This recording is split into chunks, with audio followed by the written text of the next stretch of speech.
Bonsoir tout le monde, bienvenue à cette conférence ICM Amos. On va commencer en vous souhaitant une bonne année de conférence à Amos. Point important, la santé, c'est le principal. Je me présente, Robert Cloutier, je suis le président de la section ICM à Amos. ICM, c'est l'Institut canadien des mines. L'ICM, c'est un organisme qui existe depuis les années 1880, qui est voué à l'excellence dans le secteur minier, s'assurer que les gens sont bien formés, que les bonnes nouvelles se communiquent. On sert beaucoup aussi à faire du réseautage. Au niveau du membership, juste pour le spécifier, parce qu'il y a quand même plusieurs personnes qui participent pour la première fois à soir, les activités qu'on organise, les conférences qu'on organise à tous les mois ici à Amos, c'est gratuit. La participation est gratuite, il n'y a pas de frais. On fonctionne avec nos commanditaires, qu'on remercie beaucoup d'ailleurs. Il y a un PowerPoint sur le côté ici où les commanditaires sont affichés. Vous recevez la liste des commanditaires dans les envois courriels. Nos commanditaires majeurs sont affichés en avant. Le petit rafraîchissement que vous avez eu en arrivant est offert par les commanditaires qui sont affichés là. ILEC Industrie et Forage Nordique. Et Sayona, excusez, Sayona, où est-ce qu'il est rendu? Il est là. Oui?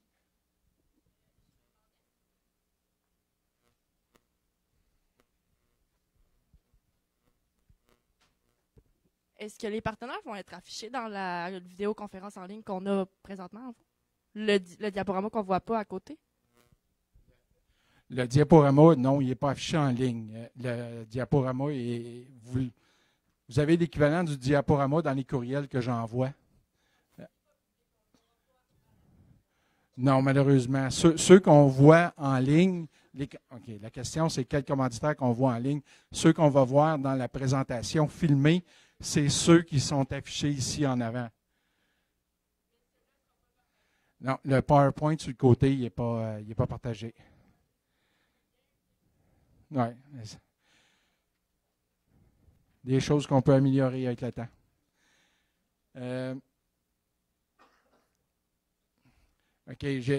J'expliquais les niveaux de membership.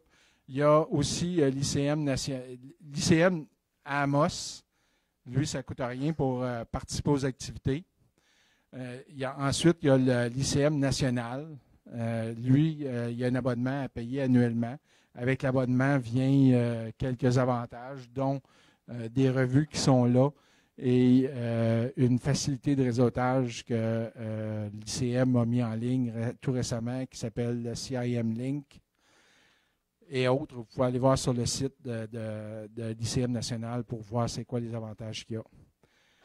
Nos commanditaires, merci.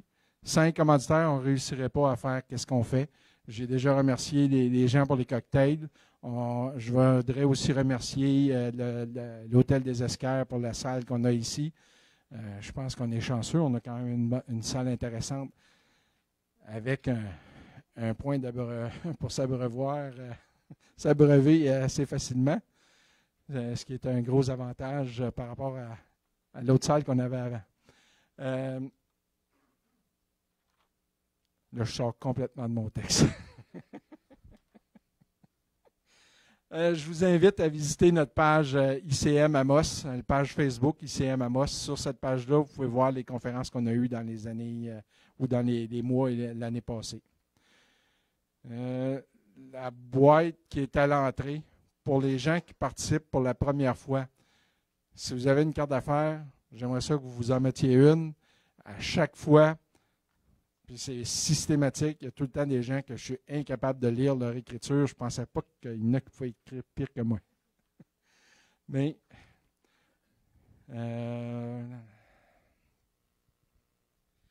pour les gens qui sont en ligne, vous pouvez envoyer vos questions sur le Messenger de la page Facebook d'ICM ou la page de Médiaté. En passant, les conférences, j'ai mentionné qu'elles étaient sur la page d'ICM Amos, mais c'est aussi sur la page de Médiaté, qui sont les gens qui s'occupent de la web diffusion. La conférence de ce soir est donnée par M. Guy Laliberté, qui est chef de la direction chez Sayona Québec depuis mai 2019. Il est ingénieur et possède un bac en génie et gestion de la construction. Il est formé et spécialisé en gestion et dans l'exécution de grands projets dans le secteur minier, métallurgique et industriel. Plus spécifiquement, il agit à titre de directeur de projet, de construction, de planificateur et de contrôleur de coûts dans une grande quantité de projets au Canada et à travers le monde dans le secteur industriel. Notamment pour la construction de 3 alumineries et d'une papetière. Il a développé ses habiletés à titre de propriétaire d'une entreprise de consultant en ingénierie au Québec pendant près de 10 ans pour de grandes firmes ainsi que directement pour des entreprises minières.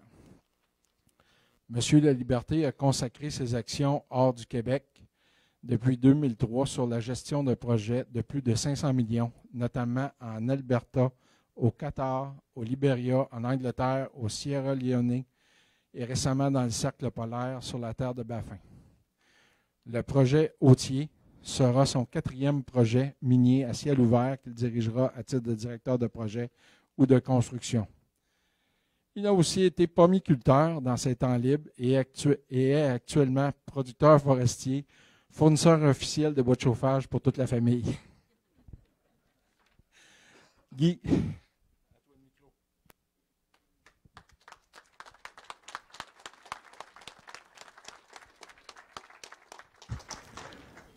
Alors, merci beaucoup.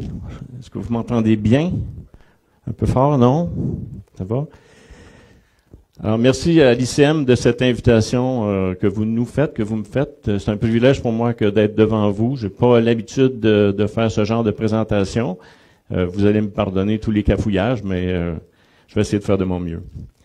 Alors, j'ai essayé de résumer la présentation de ce soir sur la présentation de notre entreprise, de ses projets, d'une perspective d'avenir, en fait, pour le développement du lithium au Québec.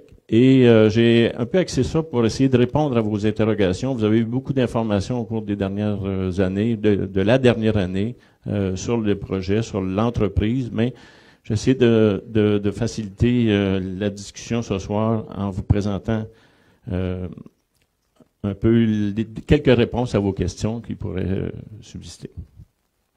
Alors, j'ai essayé d'écrire ça en gros caractères pour vous permettre de bien lire au fond de la salle. En fait, c'est ce qu'on appelle un disclaimer dans une présentation comme celle que je vais faire. Il y a toujours une diapositive que je vous invite à lire. C'est pour dire que je pourrais me tromper et que malheureusement, ça fait partie des aléas de faire une présentation comme celle-là.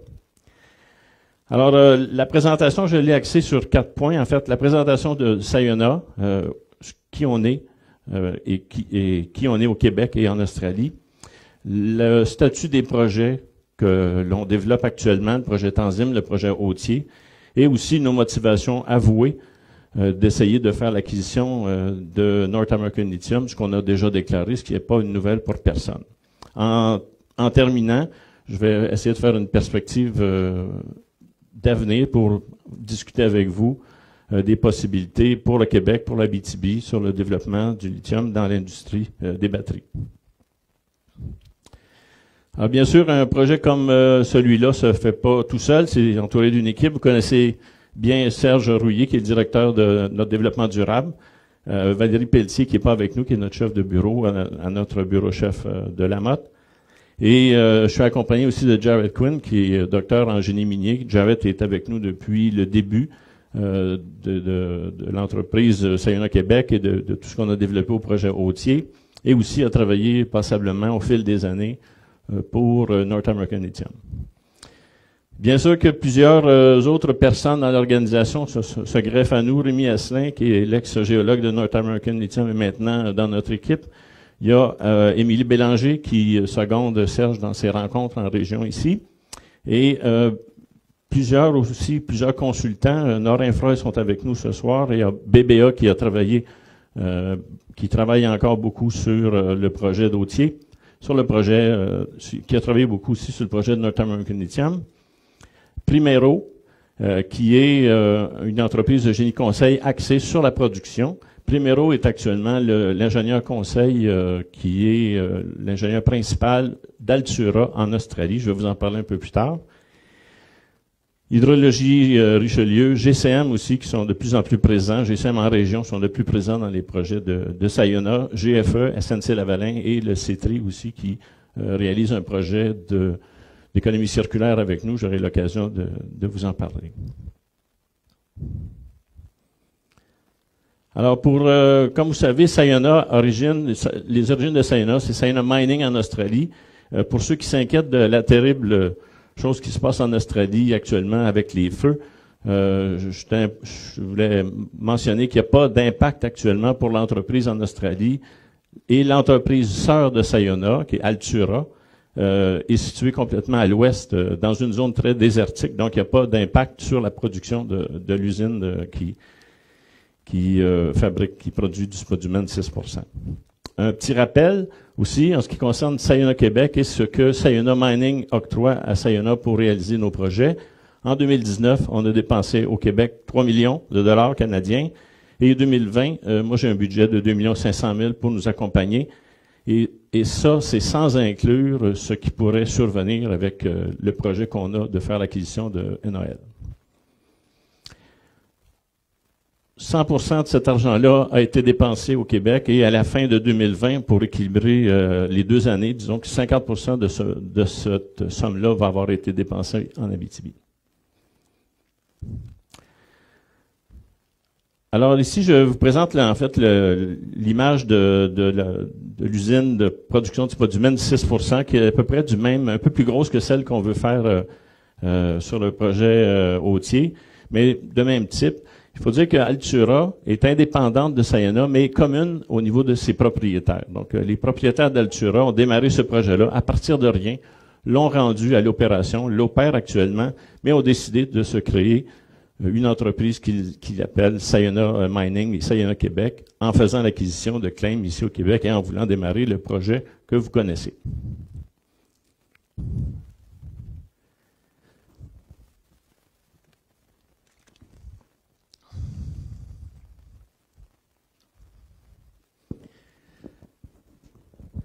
Alors, un projet qu'on développe, mais qu'on oublie des fois parce que le projet Authier prend un peu plus de place cette année, c'est le projet Tanzim dans la région de Témiscamingue, en fait, à 82 km du projet Authier.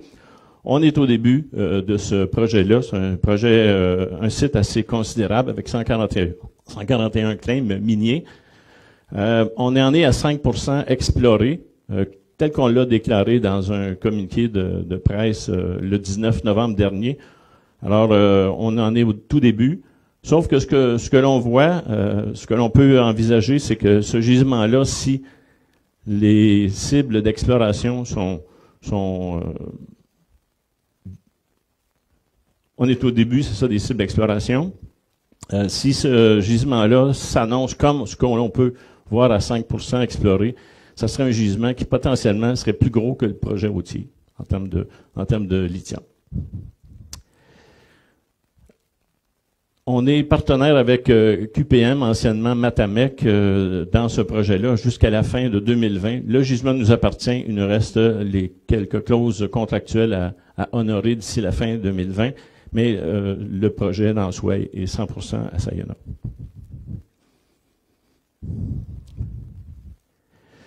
Donc, en ce qui concerne le projet Tanzim, on a amorcé les discussions avec la communauté algonquine Winaway. Et j'aurais dû mentionner au début de ma présentation, je m'excuse, j'ai vu ici des représentants de la ville d'Amos et des représentants de la ville de Lamotte, ainsi que des représentants de la communauté de Picogan. Alors, c'est ça, on a commencé des discussions avec la communauté algonquine de Winaway parce qu'on fait de l'exploration et on veut en faire davantage. Donc, pour marquer notre présence sur le territoire de la communauté, on a décidé d'essayer d'avoir une entente de collaboration et on en est au début de ce processus-là avec la communauté. Aussi, GCM, tout récemment, en 2020, s'est vu confier le mandat de nous faire un échéancier global avec plusieurs options. Bien sûr, quand on est à 5% exploré, il y a plusieurs options qui peuvent se présenter à nous.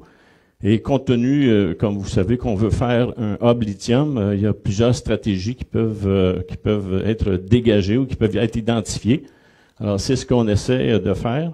C'est le mandat que GCM a. Et d'ici la fin mars, on devrait être en mesure d'avoir un échéancier bien approximatif à ce stade-ci, mais quand même, il faut comprendre les délais, tout ça. Donc, ça va rassurer la communauté et les propriétaires de Sayona sur ce qui s'en vient dans le projet de Tanzim. Aussi, on va identifier un tracé de route préliminaire, approximatif, les coûts, le tracé, tout ça, pour voir comment on va réussir à sortir de ce site-là qui est dans une zone assez sauvage. Est-ce qu'il y a une possibilité d'exploration en 2020? Très certainement. On est en discussion avec la SOCAM actuellement, mais il n'y a rien de confirmé. On va voir comment les autres projets de l'entreprise progressent au cours des prochains mois. Et puis, on envisage de continuer compte tenu des découvertes, des premières analyses, des premiers forages qu'on a fait. On a intérêt à développer davantage, et encore une fois, en 2020.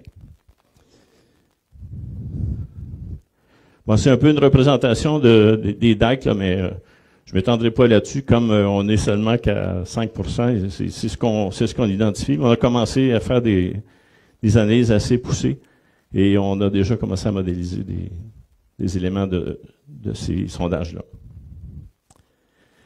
Alors, ce que vous voyez sur cette présentation-là, c'est ce que l'on va présenter au ministère de l'Environnement, au ministère des Ressources naturelles. C'est le projet Autier. 120 millions d'investissements canadiens, 160 emplois lors de l'opération, une réserve pour 14 ans à raison de 2600 tonnes par année.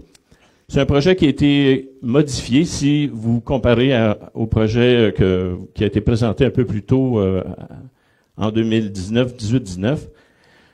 Tout d'abord, on a augmenté la capacité de 2900 tonnes à 2600 tonnes et on a pu le faire à l'intérieur de la même empreinte, la même emprise au niveau du bâtiment principal de production. Donc, on fait ça à l'intérieur de la même empreinte. Ça, c'est le premier changement qu'on a fait. Le deuxième changement, c'est le bâtiment relié au chargement du produit final, au spodumène en tant que tel. Le projet précédent présentait un bâtiment qui était passablement découvert. Là, il manque un peu de revêtement, comme vous pouvez voir sur le bâtiment. Mais ce projet-là va enclaver complètement l'aire de production pour contraindre toutes les poussières et éviter qu'il y ait une contamination à l'extérieur de quoi que ce soit. Donc, ça va maximiser les bénéfices pour l'environnement puis les émissions de poussière potentielles. C'est le changement principal qu'on a apporté au projet. Maintenant, quant à l'arrangement général de la halde ou de la fosse, un changement qu'on a fait, on a déplacé vers l'ouest d'environ 300 mètres la halde des résidus. Vous savez, ici, comme tout le monde sait, que l'esquerre ou la limite, si on veut, rocheuse de l'esquerre est à ce point-là. On a déplacé de 300 mètres à l'ouest la halde. Et aussi la fosse, en fait, la propriété de Sayona s'étend un peu plus aussi à l'est. Et dans l'étude d'impact qu'on va déposer cette semaine, on s'est engagé auprès du ministère et de la communauté à ne jamais aller du côté est de la fosse pour être certain qu'il n'y aurait pas de risque évident ou non évident ou éventuel sur l'esquerre qui est localisé à l'est de cette fosse-là. Donc, c'est l'engagement officiel qu'on a pris. On a même présenté cet engagement-là à la CESAT aussi pour être certain que ça correspondait aussi à quelque chose qui était intéressant pour eux. C'est ce qu'on fait. Alors là-dessus, je voudrais vous présenter en fait le processus de fabrication du spodumène. C'est un processus qui est relativement simple, relativement connu. Concassage, broyage, séparation magnétique, flottation, filtrage et séchage. C'est pas quelque chose qui est exceptionnel. Le procédé de North American Lithium est sensiblement le même. Les autres procédés qui ont été autorisés, comme les installations éventuellement à Wabushi ressemblent à ça. Donc c'est pas un procédé qui inclut beaucoup d'eau, qui inclut des produits hautement toxiques. Il y a très très peu d'émanations. On recycle 90% de l'eau que l'on réutilise. Alors ça, c'est le procédé